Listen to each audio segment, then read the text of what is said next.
അത് കഴിഞ്ഞ് നടക്കുന്ന നിയമസഭാ തെരഞ്ഞെടുപ്പിലും വൻ വിജയം നേടുക. ഇതായിരിക്കും എല്ലാ കോൺഗ്രസുകാരുടെയും ലക്ഷ്യം.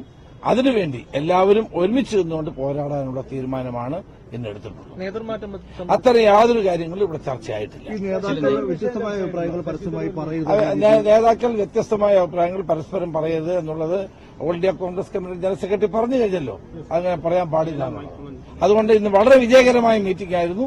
കേരളത്തിലെ കോൺഗ്രസ് പ്രവർത്തകർക്കും UDF പ്രവർത്തകർക്കും ആവേശം നൽകുന്ന ഒരു മീറ്റിംഗ് തന്നെയാണ്. എല്ലാവരും ഒരുമിച്ച് ഒറ്റക്കെട്ടായി മുന്നോട്ട്. രണ്ട് നേതാക്കൾ എന്ന് വിട്ടുനിന്നിരുന്നു. മുല്ലപ്പള്ളി രാമചന്ദ്രൻ അല്ല, അവര് മുല്ലപ്പള്ളി കത്തെഴുതിയതിന് മുരളീധരൻ വിളിച്ചും പറഞ്ഞു.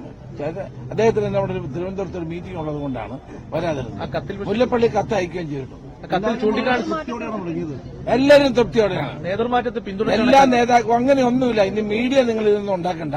ഇവിടെ ഒരു നേതൃമാറ്റത്തെ പിന്നെയും ചർച്ച ഉണ്ടായിട്ടില്ല.